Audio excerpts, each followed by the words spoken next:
নমস্কাৰ স্বাগতম digital live মই ৰশ্মিতা গোস্বামী শেখ হাসিনাৰ কাহিনী লৈ আহিছো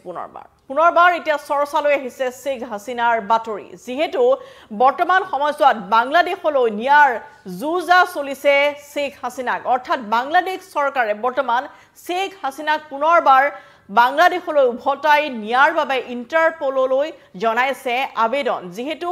শেখ হাসিনা বৰ্তমান বাংলাদেশত নাই আৰু সমান্তৰালভাৱে দেখিবলৈ পোৱা গৈছে যে অন্তৰ্বৰ্তীকালীন চৰকাৰখনে বৰ্তমান শেখ হাসিনাৰ বিৰুদ্ধে যিসমূহ গোচৰ ৰুজু হৈ আছে সেই সমূহৰ ওপৰত তেওঁলোকে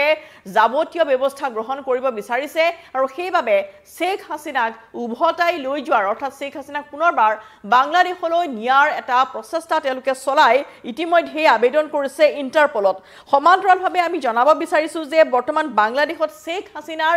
আৱামী লীগক শেখ হাসিনাৰ যেটো দল আছিল আৱামী লীগক বৰ্তমান তাত নিষিদ্ধ কৰি দিয়া হৈছে বাংলাদেশৰ অন্যতম ৰাজনৈতিক দলটো আছিল আৰু সেই দলটোক বৰ্তমান সময়ছোৱাত অন্তৰ্বৰ্তীকালীন চৰকাৰখনে নিষিদ্ধ ঘোষণা কৰিছে অৰ্থাৎ এতিয়াৰ পৰা বাংলাদেশত অন্তৰ্বৰ্তীকালীন চৰকাৰৰ নিৰ্দেশত বৰ্তমান আৱামী লীগ যেটো এই দল আছিল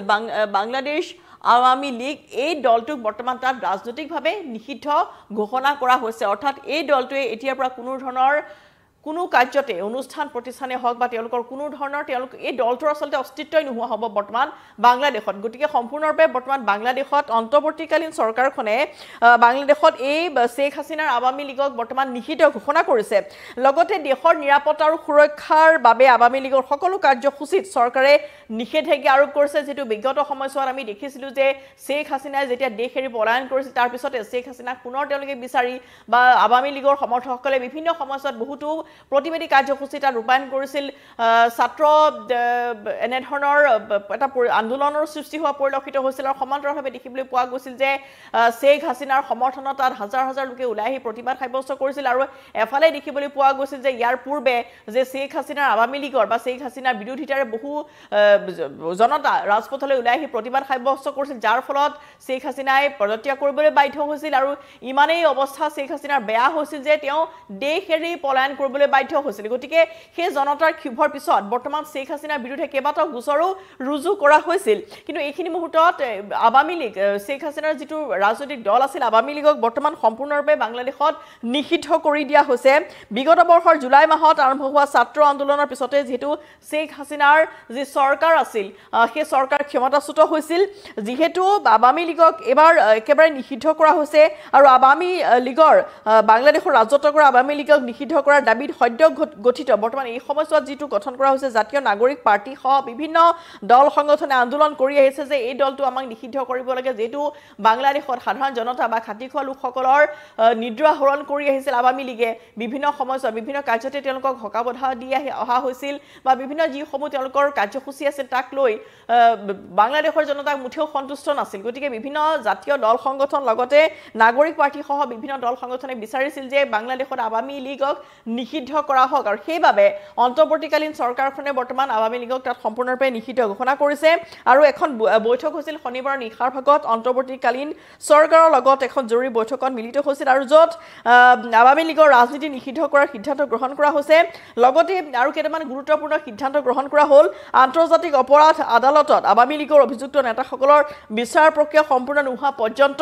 আৰু দেশৰ নিৰাপত্তা আৰু সাৰ্বভৌমত্ব ৰক্ষা কৰা জুলাইৰ আন্দোলনত জড়িত নেতা কৰ্মীসকলৰ নিৰাপত্তা ৰক্ষা কৰা আৰু আন্তৰ্জাতিক অপৰাধ আদালতৰ সাক্ষী গুচৰীয়াসকলৰ সুৰক্ষাৰ বাবে সন্ত্ৰাস বিৰোধী আইনৰ অধীনত আৱামী লীগক নিষিদ্ধ কৰা হৈছে এইসমূহ যেটো গোচৰ বৰ্তমান চলি আছে জুলাই মাহত বিগত বৰ্ষৰ অৰ্থাৎ 2024 বৰ্ষৰ জুলাই মাহত যে ছাত্ৰ আন্দোলন হৈছিল তাত জড়িত যিসকল নেতা আছিল সমান্তৰালভাৱে যিসমূহ বিক্ষোভ কাৰ্যসূচীত জড়িত আছিল সকলোৰে বৰ্তমান যি বিচাৰ প্ৰক্ৰিয়া সেই বিচাৰ প্ৰক্ৰিয়া বৰ্তমান চলি আছে গতিকে সেই সমূহ যেতিয়ালৈকে শেষ নহয় তেতিয়ালৈকে আৱামী লীগক বৰ্তমান বাংলাদেশত নিষিদ্ধ কৰি ৰখা হৈছে আৰু বাংলাদেশৰ অন্তৰ্বৰ্তীকালীন চৰকাৰ উপদেষ্টা আসিফ নজৰুলে জনাইছে চৰকাৰে এই গুৰুত্বপূৰ্ণ সিদ্ধান্ত গ্ৰহণ কৰিছে লগতে গণহত্যাকাৰী ফেচিবাদী আখ্যা দি আৱামী লীগক নিষিদ্ধ ঘোষণা কৰাৰ পিছতে বৰ্তমান বাংলাদেশত আনন্দৰ ঢল বোৱা পৰিলক্ষিত হৈছে আৰু ছাত্ৰ আন্দোলনকাৰী সকলে স্লোগান দিছে যে বাংলাদেশৰ ৰাজপথত যাতে পূৰ্বৰ দৰে কোনো ধৰণৰ পৰিস্থিতিৰ সৃষ্টি নহয় পূৰ্বতে যেনে ধৰণৰ বিক্ষোভ আন্দোলন বা যি পৰিস্থিতি আছিল যত আচলতে বাংলাদেশত এক অস্থিৰ ৰাজনৈতিক পৰিৱেশ বিৰাজ কৰিছিল গতিকে সেই সকলো পৰিৱেশৰ এতিয়া নাথাকিব যেটো আৱামী লীগটা নিষিদ্ধ কৰা হৈছে গতিকে ছাত্ৰ সংগঠনকে আদি কৰি ছাত্ৰ আৰু আন্দোলনকাৰী সকলোৱে স্লোগান দিছে যে বাংলাদেশৰ ৰাজপথত এক অনন্য পৰিৱেশৰ সৃষ্টি হোৱা পৰিলক্ষিত হৈছে কিন্তু এতিয়া মূল কথা হৈছে যে বৰ্তমান বাংলাদেশৰ প্ৰাক্তন প্ৰধানমন্ত্ৰী শেখ হাসিনা যি গৰাকীয়ে 15 বছৰ ধৰি তাত শাসন চলাইছিল আৰু পৰৱৰ্তী সময়ত দেখিবলৈ পোৱা গৈছিল যে দেশ এৰি পলায়ন কৰিবলগীয়া হৈছিল শেখ হাসিনাই গতিকে শেখ হাসিনাক পুনৰবাৰ এতিয়া বাংলাদেশলৈ নিয়া হ'ব বা উভতাই লৈ যাব বিচৰা হ'ব যেটো শেখ হাসিনা বৰ্তমান ভাৰতত আছে আৰু যি সময়ছোৱাত আছে অন্তৰ্বৰ্তীকালীন চৰকাৰ তাত গঠন হৈছিল সেই সময়ছোৱাতো শেখ হাসিনাই ভাৰতৰ পৰা কিছু পোষ্ট দিয়াও দেখিবলৈ পোৱা গৈছে তাক লৈও সমালোচনাৰ সৃষ্টি হৈছিল যে ভাৰতে শেখ হাসিনাক আশ্ৰয় দিয়া হৈছে তাক লৈও বিভিন্ন সময়ছোৱাত সমালোচনা কৰা হৈছিল কিন্তু এইখিনি মুহূৰ্তত এতিয়া বাংলাদেশে বৰ্তমান বিচাৰিছে যে শেখ হাসিনাক উভতাই লৈ যাব বাংলাদেশ কিন্তু হেয়া খুব এটা মৰ্কিন বা খুব এটা সহজ নহব তেওঁলোকৰ বাবে যেহেতু এতিয়া দেখিবলৈ পোৱা গৈছে যে আন্তৰ্জাতিক আইন আছে আন্তৰ্জাতিক আইন অনুসৰি বাংলাদেশ চৰকাৰৰ ফালৰ পৰা আনুষ্ঠানিকভাৱে এতিয়া ইন্টাৰপলৰ আবেদন জনোৱা হৈছে অৱশ্যে ইন্টাৰপলে বাংলাদেশ চৰকাৰে শেখ হাসিনাক উভতাই আনিবলৈ আবেদন জনালেও আন্তৰ্জাতিক আইন অনুসৰি হে ইন্টাৰপলে সকলো দিশ চালি জাৰি চাই ব্যৱস্থা ল'ব কেৱল আবেদন কৰিলেই যে শেখ হাসিনাক তেওঁলোকে উভতাই পাব হেয়া নহয় হেয়া যেহেতু তাৰ কিছু নীতি নিৰ্দেশনা থাকে আইন কানুন থাকে গতিকে আন্তৰ্জাতিক আইন অনুসৰি হে ইন্টাৰপলে সকলো ব্যৱস্থা চালি জাৰি চাই ব্যৱস্থা গ্ৰহণ কৰিব ইফালে বাংলাদেশৰ প্ৰাক্তন ৰাষ্ট্ৰপতি আব্দুল হামিদে দেশ এৰি পলায়ন কৰাক লৈ এতিয়া তাত বিতৰ্কৰ সৃষ্টি হৈছে যেহেতু ৰাষ্ট্ৰপতিগৰাকীও সেই দেশ এৰি প্ৰাক্তন ৰাষ্ট্ৰপতি আব্দুল হামিদেও বাংলাদেশ এৰি পলায়ন কৰিছে তাক লৈ অনেক বিতৰ্কৰ সূচনা হোৱা পৰিলক্ষিত হৈছে আৰু ইতিমধ্যে এতিয়া প্ৰাক্তন ৰাষ্ট্ৰপতি আব্দুল হামিদে দেশ এৰি পলায়ন কৰাত সহায় কৰা সকলৰ বিৰুদ্ধেও ব্যৱস্থা গ্ৰহণ কৰা হ'ব এই মন্তব্য কৰিছে বৈদেশিক উপদেষ্টা ইতিমধ্যে বৈদেশিক উপদেষ্টা লেফটেনেণ্ট জেনেৰেল জাহাংগীৰ আলম চৌধুৰী এই কথা প্ৰকাশ কৰিছে তেওঁ উল্লেখ কৰিছে যে শেখ হাসিনাক ইন্টাৰপলৰ জৰিয়তে বাংলাদেশলৈ উভতাই নিয়াৰ এটা চেষ্টা চলি আছে আৰু প্ৰাক্তন ৰাষ্ট্ৰপতি আব্দুল হামিদে যেটো দেশ এৰি পলায়ন কৰিছে গতিকে সেই প্ৰাক্তন ৰাষ্ট্ৰপতিগৰাকীক দেশ এৰি পলায়ন কৰাত কোনে কোনে সহায় কৰিছে তাক লৈ প্ৰশ্ন উত্থাপন হৈছে আৰু সেই যিসকলে সহায়কাৰী আছে সেই সহায়কাৰীসকলক গ্ৰেপ্তাৰ কৰা হ'ব বা তেওঁলোকৰ বিৰুদ্ধে কঠোৰ ব্যৱস্থা গ্ৰহণ কৰা হ'ব বুলি তেওঁ সকিয়নি প্ৰদান কৰিছে আব্দুল হামিদে লগতে উল্লেখ কৰিছে যে দেশ এৰি পলায়ন কৰাত সহায় কৰা কেইবাজনকো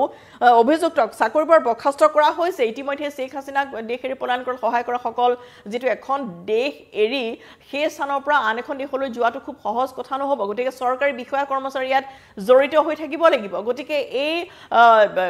শেখ হাসিনা সেই সময়ছোৱাত যত আচলতে তেওঁ